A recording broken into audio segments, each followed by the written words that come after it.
Hello guys, नमस्कार। मैं हूं आपकी संजय यादव और हमारे संजय यादव अवधी ऑफिशियल चैनल में आप सबका स्वागत है। तो मैं आप सबके लिए बहुत प्यारा सा देवी गीत लेके आई हूँ। कैसा लगा तो आप लोग जरूर कमेंट में बताइए। तो चलिए मैं आप सबके लिए सुनाती हूँ। वीडियो को फुल वॉच करके देखिए। केथुआ ककाही केथुआ लागल सलिया हो कवानी मैया ना बैठी जरैला बिकेसिया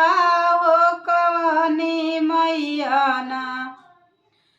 केथुआ ककाही केथुआ लागल सलिया हो केथुआ बैठी ना मैया मोरी झारैला बिकेसिया हो केथुआ बैठी ना सोनमा ककाही रूपे लागल सलिया हो मचियावा बैठी ना शीतला मैया झरैला बिकेसिया हो मचियावा बैठी ना केथुआ ककाही केथुआ लागल सलिया हो केथुआ बैठी ना मैया मोरी झारैला बिकेसिया हो केथुआ बैठी ना मैया मोरी झारैला बिकेसिया हो केथुआ बैठी ना सोनमा ककाही रूपे लागल सलिया हो मचियावा बैठी ना हो मचियावा बैठी ना दुर्गा मैया झारैला बिकेसिया हो मचियावा बैठी ना दुर्गा मैया झारैला बिकेसिया हो मचियावा बैठी ना केथुआ ककाही केथुआ लागल सलिया हो केथुआ बैठी ना मैया मोरी झारैला बिकेसिया हो केथुआ बैठी ना मैया मोरी झारैला बिकेसिया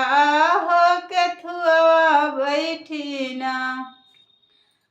सोनमा ककाही रूपे लागल सलिया हो मचियावा बैठी ना विंध्याचल मैया झारैला बिकेसिया हो मचियावा बैठी ना मैया मोरी झारैला बिकेसिया हो मचियावा बैठी ना केथुआ ककाही केथुआ लागल सलिया हो केथुआ बैठी ना मैया मोरी झारैला बिकेसिया हो केथुआ बैठी ना मैया मोरी झारैला बिकेसिया हो केथुआ बैठी ना सोनमा ककाही रूपे लागल सलिया हो मचियावा बैठी ना हो मचियावा बैठी ना सत मैया झारैला बिकेसिया हो मचियावा बैठी ना सात मैया झारैला बिकेसिया हो मचियावा बैठी ना मैया मोरी झारैला बिकेसिया हो मचियावा बैठी ना।